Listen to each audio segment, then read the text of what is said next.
Hello, everyone. I think we're going to go ahead and get started this afternoon.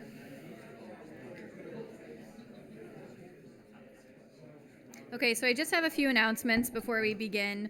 As most of you have probably noticed, there's a survey in your conference folders. Feel free to drop those off at the basket at the registration desk in the front. If you wish to keep your name tags, you're welcome to do so, but you can also return them to the basket at the registration desk, and the conference center will recycle them for you. Father Hall has offered to give a tour of St. Peter's Basilica tomorrow afternoon at 2 p.m., leaving from the Hotel Mercure. So any of you that are interested, I think the plan is to take a bus to St. Peter's as a group and leave from the Mercure at 2 p.m. The Global Gateway is also available for tours tomorrow afternoon at 12:30, so during the reception. So that's tomorrow, Thursday. You could just meet out in the lobby for that tour.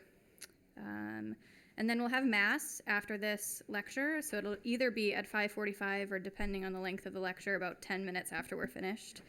And then finally, we'll start tomorrow. Finally, we'll start tomorrow with Mass at San Clemente, a private Mass celebrated by Father Daly at 9:30 in the morning. So instead of meeting here, we'll just meet at San Clemente. And that's about it. Thanks.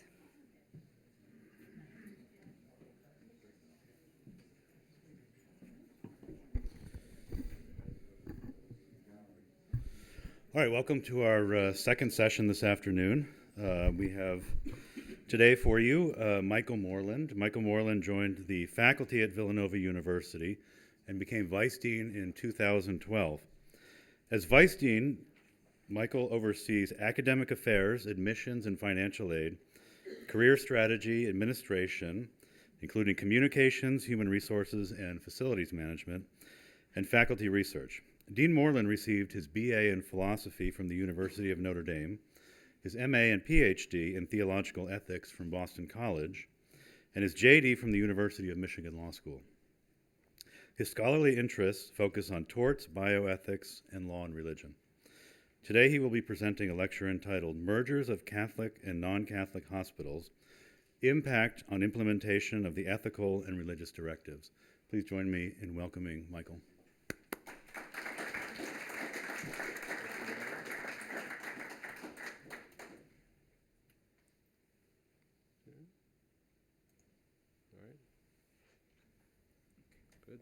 Thank you, Ryan.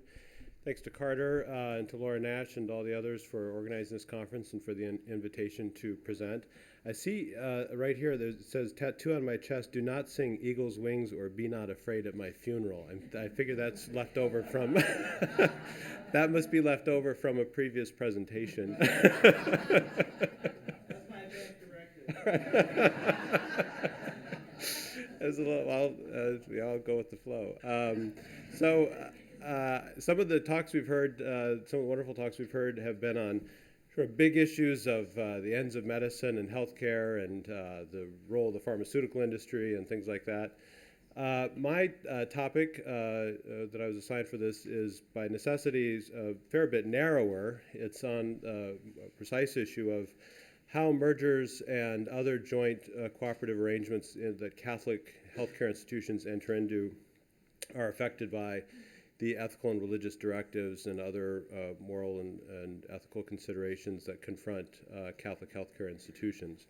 And so I'll, in a few parts here before we break up into our small groups, I'll talk a little bit about some of the background issues in hospital mergers and joint ventures, talk a little bit about the background to these issues in canon law and some other ecclesiastical sources, talk a little bit about principles of cooperation, and then end with some suggestions about ways in which Catholic ventures can go about these kinds of arrangements. Just out of curiosity, how many people work in Catholic healthcare institutions?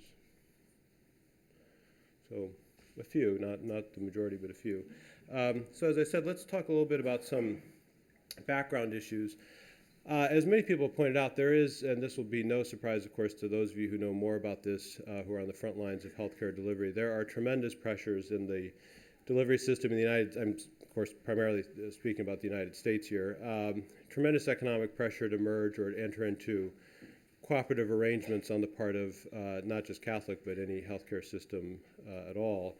Higher healthcare costs and government subsidies rather than the form of government-provided insurance, or even the preferential tax treatment that employer-provided insurance enjoys, means that consumers become, your patients that is, become insensitive to healthcare costs. And hospitals, of course, grow to meet this consumer demand. There are also, of course, capital-intensive and other technological forces that contribute to this growth in healthcare delivery systems that argue in favor of certain economies of scale, so that increased regional sort of conglomeration of healthcare delivery, larger hospital systems that include multiple hospitals across a region have become the norm in much of the United States. Of course, in the background of that, there's a danger of hospital monopolies in some markets. Those who, I think in sometimes somewhat scurrilous ways, sort of raise concerns about Catholic healthcare mergers or joint ventures, sort of highlight how Catholic institutions can, if they're the lead agent in these systems, can sort of serve a monopoly force and leave people with no alternative.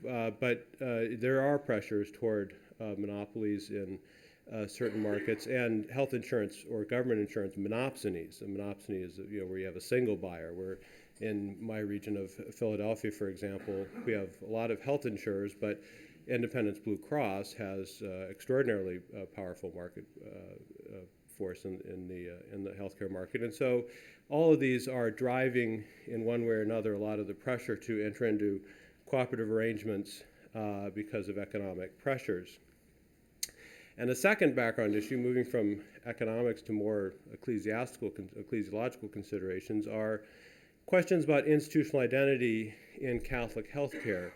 Those of you who work in Catholic educational environments will, I think, see many of the same considerations in play there that we see, I think, in Catholic healthcare. You have the now half-century or so move from transfer of ownership and control from religious orders to independent boards of trustees that often include representation from the sponsoring religious order, but no longer governing control, and there can be various mechanisms whereby control is still in some way given to the sponsoring religious order. My own university, Villanova, for example, was historically sponsored by the Augustinians and has a requirement for a certain number of Augustinian members of the Board of Trustees and so forth. But a lot of the same kinds of considerations are playing out in Catholic healthcare delivery, where you have sponsoring religious orders, primarily, of course, orders of religious women that have transferred ownership or control of the hospitals and healthcare systems to independent boards. And this, of course, means that there's a significant question raised about then how do you ensure the Catholic character of such institutions where the religious order itself is no longer as directly involved in governance. Part of that, the answer to that question is under canon law, as many of you know, the role of the bishop, the local diocesan bishop, under canon law with regard to Catholic institutions. I'll read from some provisions of canon law governing such issues, and in particular in the United States, the U.S. Conference of Catholic Bishops, which as a national conference of bishops has a canonical status, has for some years now issued various editions of ethical and religious directives that are intended to govern basically the practice of medicine and bioethical questions in the delivery of health care.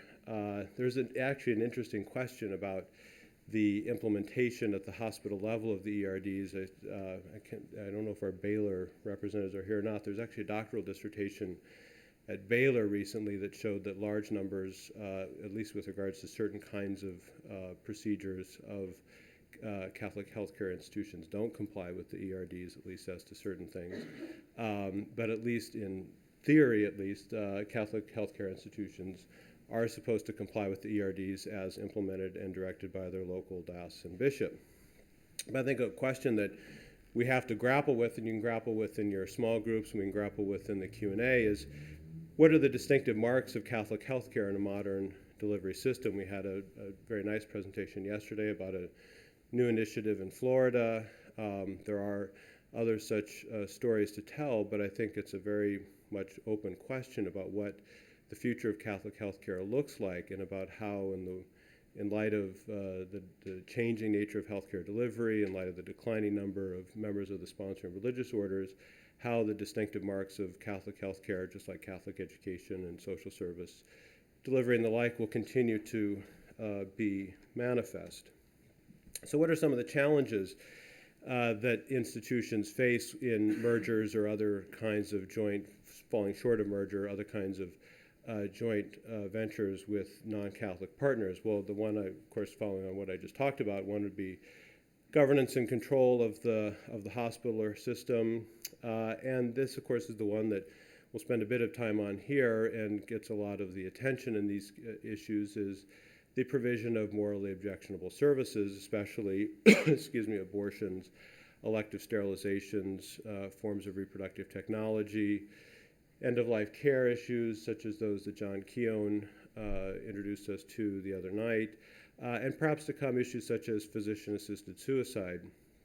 There was, for example, just 2 or 3 years ago, unsuccessfully, happily, an effort in California in the legislature to enact a state, basically relaxation of the prohibition on physician-assisted suicide. But not just that, it included a requirement that all healthcare facilities in the state of California make available physician-assisted suicide services, quote unquote, and did not include a religious conscience exemption. Of course, many Catholic hospitals enjoy conscience exemptions and protection under federal law, and have since the early 1970s as to abortion.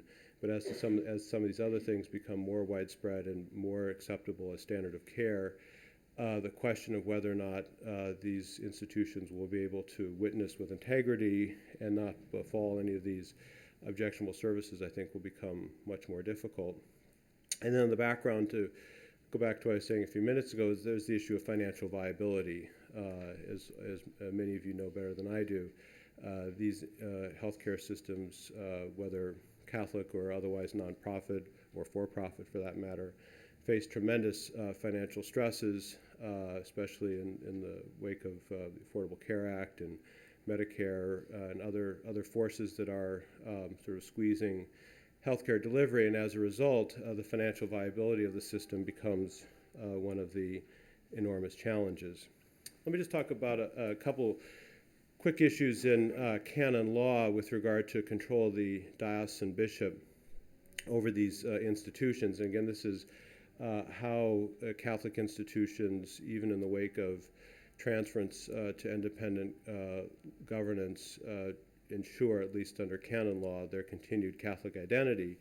And I won't read these verbatim, but in Canon 215 and 216, and the separate provisions of canon law, of course, governing members of religious institutes or orders as to their role in these missions. But in Canon 215 and 216, canon law addresses basically all the Christian faithful who are free to found and direct associations for charity or piety, and the right to promote or sustain apostolic action, but no undertaking is to claim the name Catholic without the consent of competent ecclesiastical authority. And so in some of these instances that have garnered some attention, of course, there's been some conflict occasionally between local diocesan bishops and Catholic healthcare institutions as to the witness of the institution or hospital because of concerns about how the ethical religious directives or other requirements were not being followed. And then just another provision, Canon 394, which discusses the importance of the role of the bishop to foster various forms of the apostolate, to take care that the diocese has due regard for the proper character of each, insist upon the duty to bind the faithful to exercise the apostolate according to each condition, and so forth. And so really at the center of this discussion with regard to Catholic identity in the wake of mergers or other ventures is this role of the bishop in ensuring the Catholic character of those institutions in the diocese. And again, in the United States, that's primarily through implementation of the ethical and religious directives. So again, I won't read all these verbatim, but the ethical and religious directives have been released in various forms Over the years, most recently, and a very slight revision to them was released by the U.S. Conference of Catholic Bishops in 2009, and there's a whole part of the ERDs, as some of you know, that is directed at this issue of partnerships with non-Catholic institutions and how those partnerships should be thought of in terms of the ERDs. And there's a discussion here of the challenges of such partnerships. And the ERDs make the point that the risk of scandal, I'll talk a little bit about scandal in a moment, but the risk of scandal in the precise moral theological sense that we understand that in the Catholic tradition cannot be underestimated when partnerships are not built upon common values and moral principles. However, and this actually is also reflected, as I'll discuss in some recent guidance from the Congregation for the Doctrine of the Faith, there is an acknowledgement that of the reality, the financial and reality of healthcare today, that Catholic institutions will often have to confront a decision about whether to engage in such arrangements, and that these are not necessarily precluded from their possibility on moral grounds. The potential dangers require that new partnerships undergo systematic and objective moral analysis, taking into account the various factors that often pressure institutions and services into new partnerships that can diminish the autonomy and ministry of the Catholic partner. Later on in that section of the ERDs, there is a more precise guidance given to Catholic institutions with regard to how they should undertake to navigate these partnerships given such challenges. And part of that guidance includes the reference to the principles governing cooperation. I'll talk a fair bit more about that in a moment. Cooperation is a technical concept in Catholic moral theology that has developed over many years, and again, I'll fill out some details on it. But here, the ERDs incorporate that discussion of cooperation. Interestingly, the ERDs used to include a whole appendix on principles of cooperation, but there was concern raised in roughly 1990s or 2000s that the discussion, the appendix of the ERDs on cooperation was too brief and was basically kind of being used to sort of throw a blanket of permission over a lot of these over these ventures. That's not quite the technical way, perhaps, to put it, but that as a result, that it wasn't useful to have or to provide in the ERDs kind of theory of cooperation. It wasn't the appropriate forum for that. And instead, that it has to be left to the bishop and the bishop's advisors and those who are advising the healthcare system on a case-by-case basis to sort of navigate these issues of cooperation, the kind of abstract principles stated in the ERDs themselves would be less helpful for these institutions. But then a very clear, in paragraph 70 of the ERDs, a very clear boundary that's set that Catholic healthcare organizations are not permitted to engage in immediate material cooperation in actions that are intrinsically immoral, such as abortion, euthanasia, assisted suicide, and sterilization. And then a discussion of scandal, which again I'll talk about a little bit more in a moment. But that the concern is that engaging in these ventures not give rise to a view that the Church doesn't take seriously its objections to some of these procedures, and furthermore that the diocesan bishop, as I say, has final responsibility for assessing and addressing issues of scandal. So let's talk a little bit about these principles of cooperation that are in the background of much of this analysis that the ERDs require, essentially, on the part of bishops and Catholic healthcare institutions with regard to these ventures. And this is just an excerpt from St. Alphonsus Liguori's Theologia Moralis. Many of you probably seen the movie version from many centuries ago, in which Liguori sets forth, of course, one of the great, in some ways probably the founder of moral theology as we think of it in the Catholic, modern sort of Catholic tradition. And Liguori, in this short little paragraph here, talks about this basic distinction between formal and material cooperation. Formal cooperation, which concurs in the bad will of the other, or the bad intention, and cannot be without sin, so formal cooperation is always excluded on moral grounds. And then material cooperation, which concurs only in the bad action of the other apart from the intention. And the latter, that is to say, material cooperation, is licit when the action is good or indifferent in itself, when one has a reason for doing it that is proportionate to the gravity of the sin and the closeness of the assistance which is thereby given to the other in carrying out that sin. So again, the basic distinction is between formal and material cooperation, sharing in the intention to commit the evil act. And this can take, as has been developed at great length in subsequent teaching and moral manuals and guidance from bishops' conferences and the Congregation for the Doctrine of the Faith and other sources, has been further distinguished into implicit or explicit formal cooperation. So if let's just take an egregious example, if a Catholic hospital entered into a joint venture in which there was the provision of abortion on its premises, that would be straight up formal cooperation if it was done with the purpose of providing abortion services, which would clearly be morally objectionable. But there can also be less explicit, implicit forms of formal cooperation in which, let's say, in the example that's given, for instance, in a document from the National Catholic Bioethics Center, would be if you allowed some kind of objectionable moral services in order to ensure financial viability on the part of the Catholic institution, but that was being provided for the morally objectionable purpose by the cooperating entity. The fact that you don't share the intention in that precise sense is still implicit formal cooperation, because you're still cooperating as to the means of the principles act, right? And so there's less.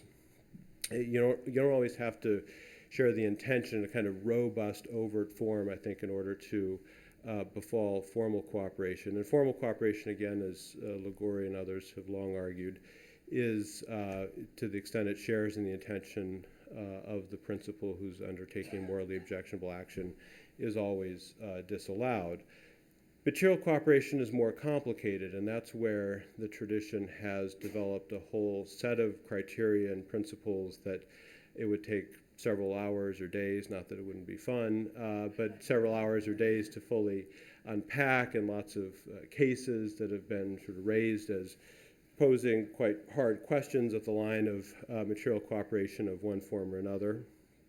But the basic distinction developed in the tradition over the years has been between immediate and so-called mediate material cooperation, between either contributing to the essential circumstances of the act in the form of immediate material cooperation, so providing, say, the surgical operating room, or providing the staff for morally objectionable services. That would be instances, I think one can safely say, of immediate material cooperation, versus mediate material cooperation, where one contributes non-essential circumstances, if, again, citing back to Alphonsus Liguori's discussion, if there's sufficient reason for doing so and scandal can thereby be avoided.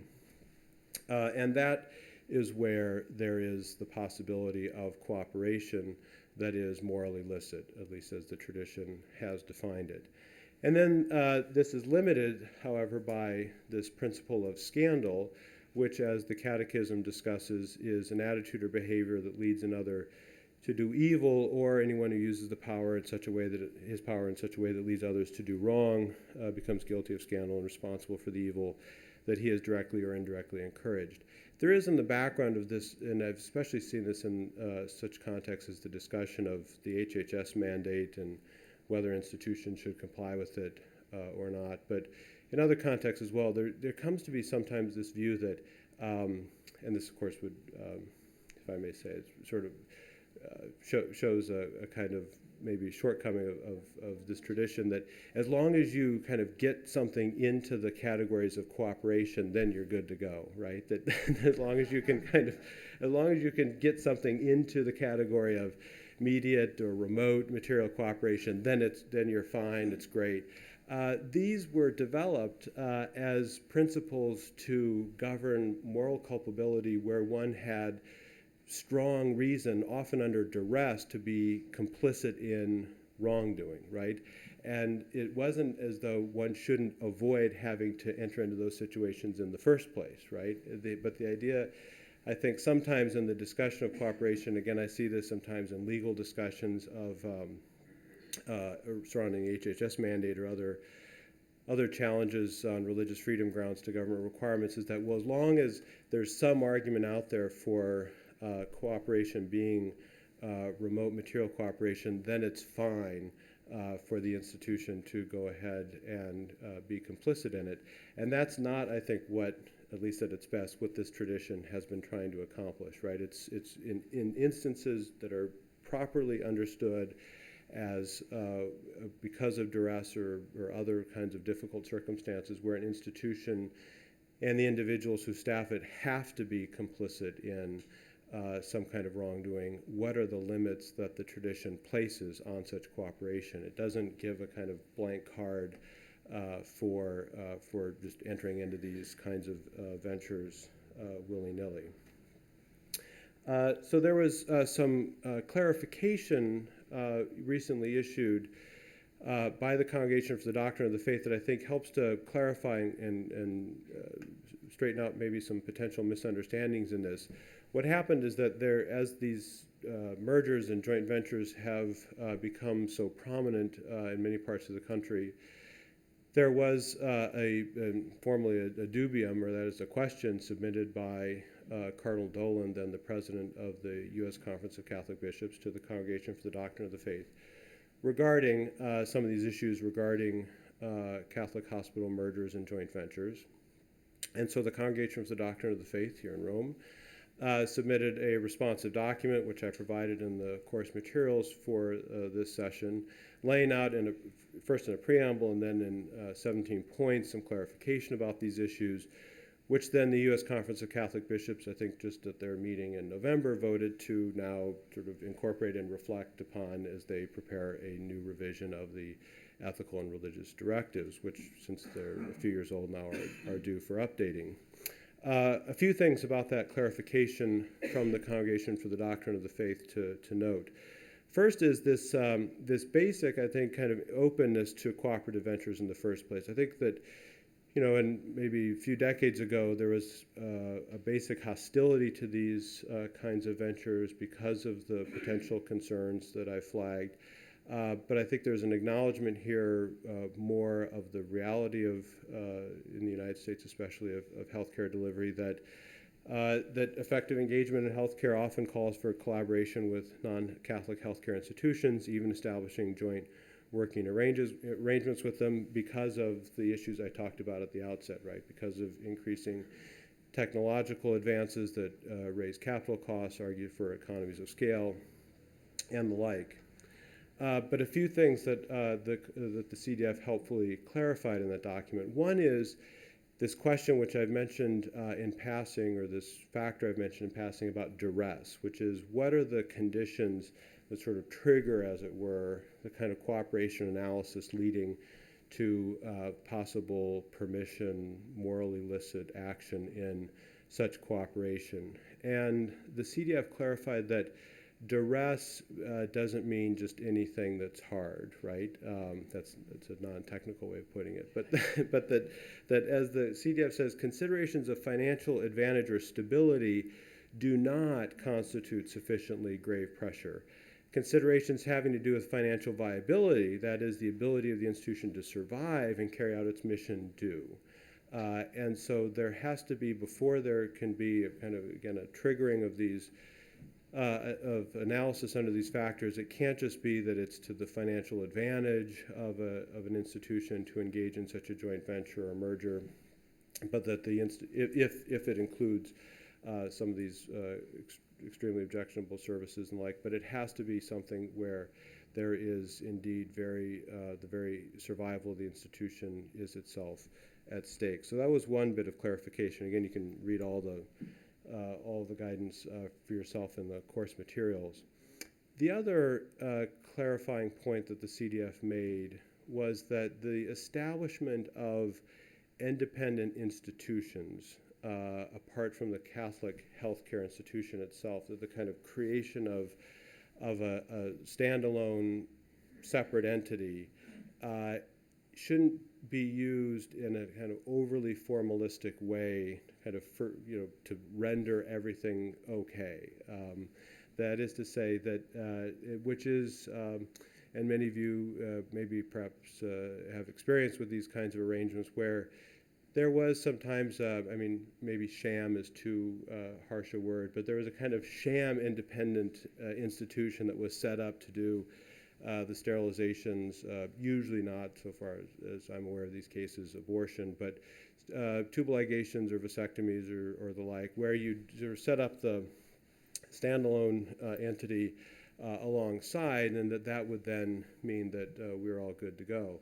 And the clarification from the CDF says that that kind of overly formalistic approach to this topic is insufficient, that board members of a system don't avoid cooperating formally by setting up an entity such as a clinic or supposedly independent system or institution that will be engaged in immoral procedures. The act of setting up such an entity is itself formal cooperation in the prospective immoral procedures, and to the extent that the new entity remains under their authority and or influence, the board members would formally cooperate in whatever immoral procedures occur with the subordinate entity. So this, as I say, kind of overly formal or abstract establishment of independent institutions is not in and of itself going to be a way of illicitly engaging in such forms. Well, one more thing to say before we break up for our small groups and then come back for some Q&A and then have Mass and a lovely evening in Rome, is just to talk a bit about different corporate models for cooperative ventures. I've been talking about mergers and joint ventures kind of together, but of course there are different forms under corporate law that these kinds of arrangements can take, and by no means does this cover the whole range of possibilities here.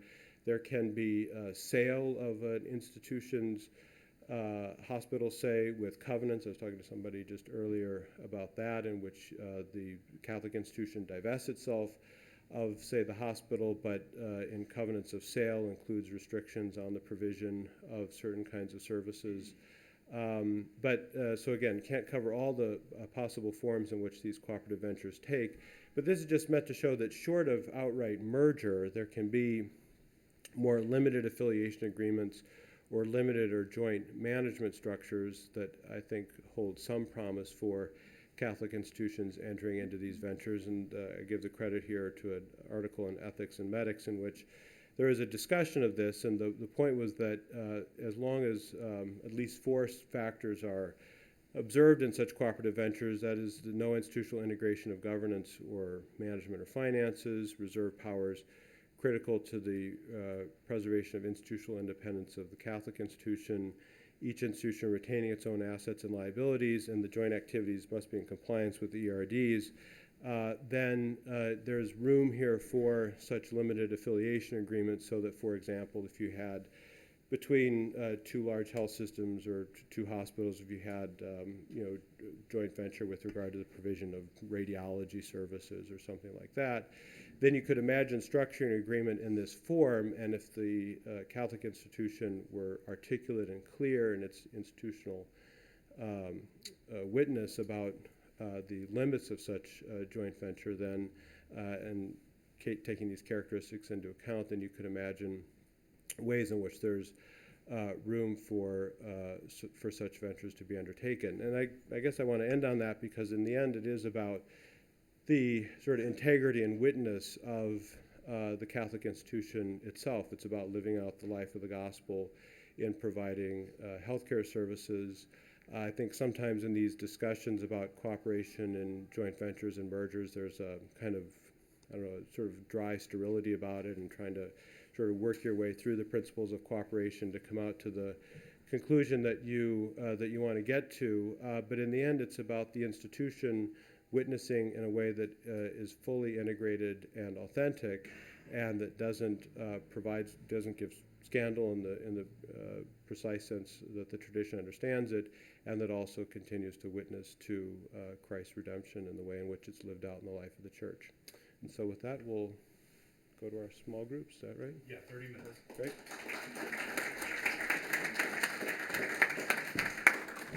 So 30 minutes, so about quarter after we'll call you out, and then we'll have about 15 minutes for questions.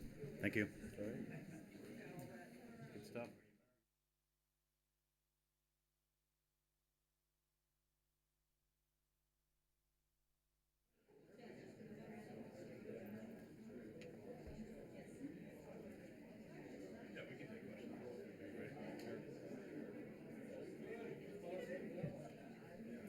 All right, we have about 15 minutes. If all of you could take your seats, we have about 15 minutes for questions. Do we have a microphone? Okay, Grace has it. All right, well, I'm sure many of you have experience in these kinds of cases, and so I think all of us could benefit from that, or if anyone has any other questions for deliberation by the group, this is our time before we recess for the day. Ryan Nash. Thank you. Great talk, and I already said this as you were walking up. So at the Ohio State, we're flirting with or starting a courtship with Mount Carmel system.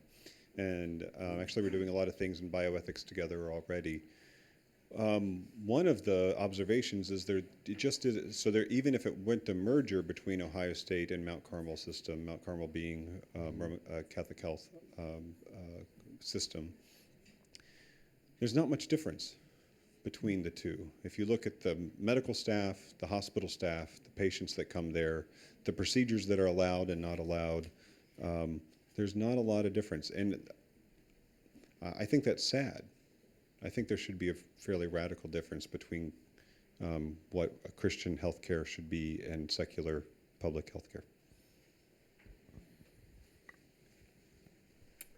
Yeah, I agree. I guess as I flagged on one of the slides, I think one of the challenging questions for Catholic healthcare today is what are those distinctive attributes? I mean, it's one thing to have a set of procedures to which a Catholic hospital will object to and won't perform, but what are the other characteristics beyond that are the hallmarks of an authentically Catholic healthcare system? And I think that Catholic healthcare and my friends who are vice presidents for mission and ethics at Catholic hospitals, I mean, they struggle with this question, right? I mean, it's an ongoing challenge, and it's only exacerbated by financial pressures and other issues, and yeah. Brian, what do you think the differences should be? What should be the marks that are outstanding that you find missing in this proposed merger?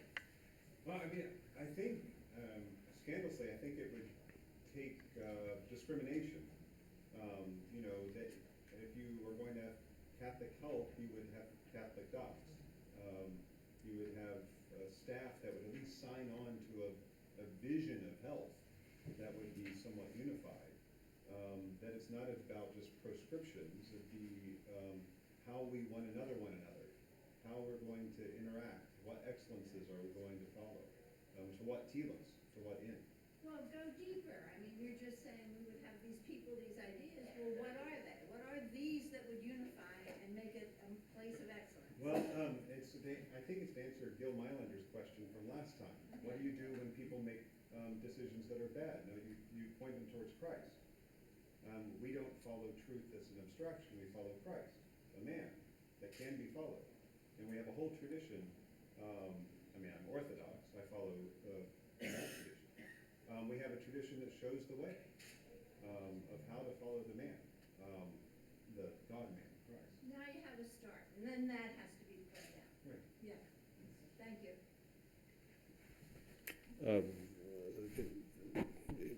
I'll let Ryan kind of, I don't know who is first, but yeah, go ahead. I think one of the ways that came out in our group, this might be an example, the care around the time of death. What is human life for? What is death about?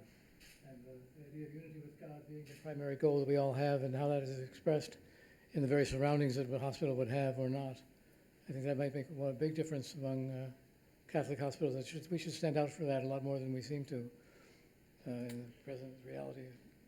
Yeah, and even and underscore that by saying that there should be, echoing in some ways some of John Keown's remarks on at the start, in Catholic nursing homes, for instance. But I mean, my impression is that Catholic nursing homes are faring a little better than Catholic hospitals, Catholic healthcare facilities generally, with regard to facing some of these financial pressures. At least that's true in the Archdiocese of Philadelphia, where I'm from. So if we can be a little bit more concrete, we have a situation in the area where I live that there was a merger of secular and religious Catholic hospital, and there are issues with material cooperation. And you mentioned that in your lecture, 2 different types of material cooperation. Formal is pretty clear. Material is questionable, and that one of these 2 material cooperations is used for having a room in a Catholic hospital to do things that you would not do in a Catholic hospital. But it's not Catholic hospital room. So there is this hypocrisy around, you're probably aware of it in many more instances. How would you respond to that, and what should church or, obviously it's better to solve these issues before they join, not when it's already together, but how would you approach that? Well, I mean, I agree, and I think that as the clarification from the CDF, I think made one of the points they were making clear, and then will ideally be reflected in the next iteration of the ERDs, would be a clarification with regard to what really are concrete instances of permissible, morally illicit, remote material cooperation, and what are, again, sham is perhaps a unduly pejorative word, but sham callings of remote material cooperation that are actually more morally culpable than that. And I think there's and again, I think the openness to the fact that institutions have to undertake some of these joint ventures or mergers in order to survive financially is important. And then going the next step further and saying, but how can the institution do that without making itself morally culpable for such objectionable procedures, and not just having someone swoop in and say, well, as long as you do abortions over here, then everything's fine. A negative and a positive. The negative, when some of the hospitals merge or move, they move away from the areas where their mission was to serve the poor. They also no longer have a large staff of religiously committed individuals who have internalized what was the original mission of the hospital. Positive, in my dear old hometown, the little Catholic hospital was going broke, and the little osteopathic hospital had to expand in order to survive. When they merged, they called it the Mercy Suburban Hospital.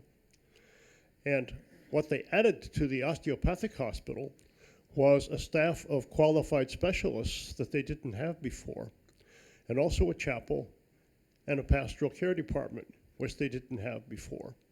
Now, how that's worked out in the long run, I don't know, but there were definitely some advantages.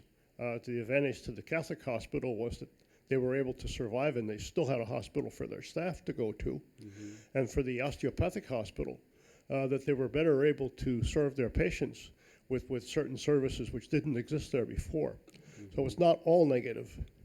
No, that's right. And of course, there are lots of these cases in which these mergers have been undertaken successfully, and I wholeheartedly agree that, as I was saying in our small group, that personnel is policy, and that so much of this depends on having. I mean, I don't know that you need all the physicians of a particular character, for example. That would be one way, but you do certainly need people in positions of authority on the governing boards, in the positions as vice presidents for ethics and mission, on the ethics committee, who are well formed, which is why it's so important that people like Jeff Bishop and Ryan and Loris and others are training people in bioethics in a way that they at least understand these issues and can be authentic when they're confronted with them. In our discussion group, we had a fairly sharp difference of opinion as to whether or not services prohibited by the Catholic hospital were essential medical services that had to be provided if the hospital was the only one in the region. And my compelling thought was that if the church prohibits certain actions, that those actions are prohibited because the church really believes they destroy people. And if, and I guess I am wondering if this more reflects a crisis of faith within the Catholic healthcare system than it does, much of anything else. It's a wonderful opportunity for Catholics to say, the reason we don't do these things is X. It's a teachable moment. We think this destroys people. And how could you consider something that destroys people something that we would do in the name of healthcare? So I think we really need to wrestle with, why are these things prohibited, and what do we really believe about health? It gets back to the original talk. What's the telos we're headed for? Right. Okay. Right. And I mean, and I mentioned this quickly, but you're absolutely right that in many ways, the flashpoint of this debate for some years has been, and there are groups like Merger Watch, for whom this is their whole reason for existence, is where you have where a Catholic institution merges with another institution in the region, they become the only provider, and they won't provide abortion. I mean, that's really kind of the crystal clear case that the groups on the other side are so concerned about. In our group, we had a very robust discussion about the role of bishops in this whole process, particularly with the local bishop who is dealing with a hospital that is a system that crosses multiple dioceses, and how does all that interaction play out. But one thought I had is, how many of you have heard your local bishop encourage you and the members of the parish to patronize the Catholic hospital? Even if it's, say, Loretto Hospital on the west side of Chicago versus going to Northwestern. I think that might be interesting. I'd like to see our bishops to be encourage Catholics as a community to come behind the Catholic health system in the same way that they encourage participation in the Catholic education system, and also asking Catholic physicians, nurses, other healthcare personnel to embrace the Catholic healthcare system, Catholic healthcare systems, even if it may involve taking a pay cut.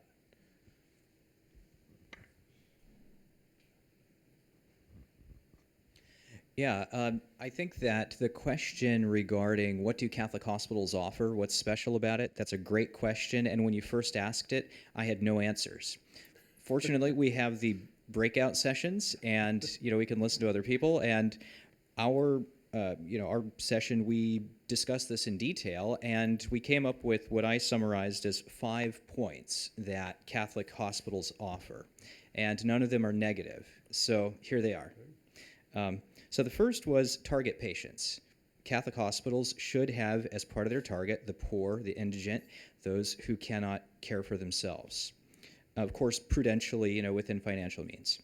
Secondly, manner of care. And so this is targeting the whole person, not just the body, but the soul, and trying to address the entire person and not just looking for, that. Third, physician care, that a Catholic hospital ought to offer a continuing education for physicians. It ought to be a familiarity or a society of like-minded physicians and care providers who can now enter into this system and themselves be cared for. Fourth, goals. So the goals of a Catholic healthcare system ought to be, in general, to serve Christ in the patient and to serve for Christ. But also, one of our members put it this way: we're caring for the body, but ultimately, salvation of the soul matters. So the goals of healthcare are going to be directed by these. And then the fifth would be the vision of health. And going back to Loris's issue, saying you have to have your definitions first in order to talk about goals of care, and then talk about so on. So the vision of healthcare would be including not just physical outcomes, but also the spiritual aspect. So this is how your vision is going to affect your goals, which is going to affect physician education. It's going to affect the manner of care, and ultimately even allows you to open your doors to those who really need care. Great. I think once again the order of preachers is coming in to save the church. So, So this is just a comment, not so much a question. I don't think that these mergers are the panacea for Catholic healthcare. So, for example, if you think back to, I think there was Sisters of Mercy who ran St. Vincent's Hospital in New York, formed a collaboration with nursing homes, I think on Long Island.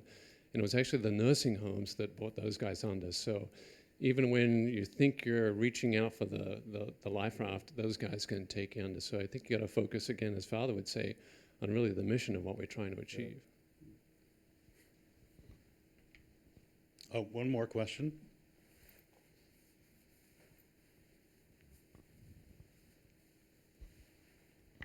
Just a comment to encourage all of you, especially the ethicists and the lawmakers or policy makers and informers.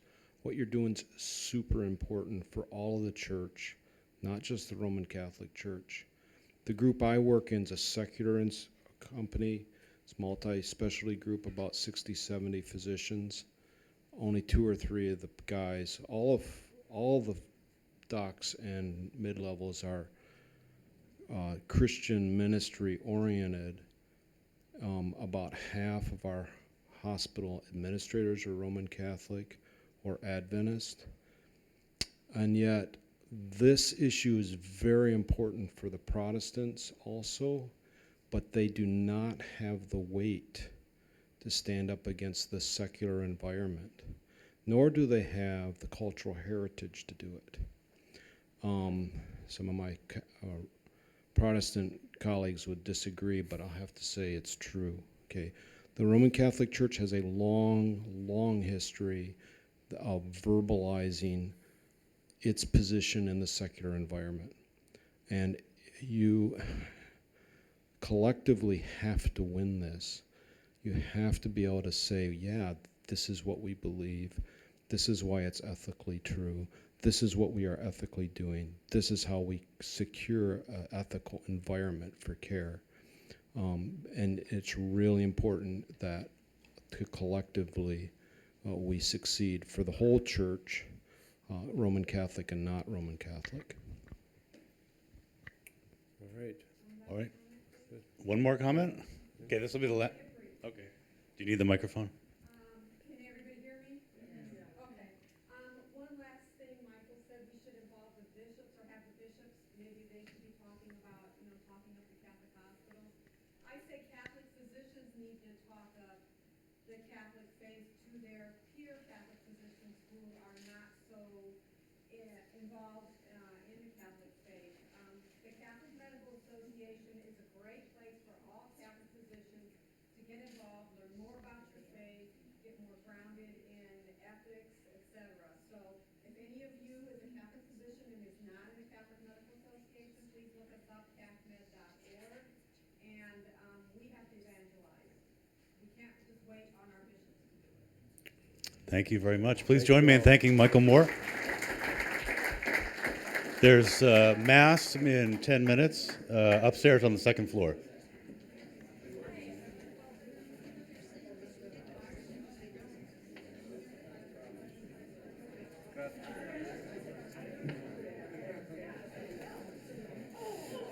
Put them on the chest.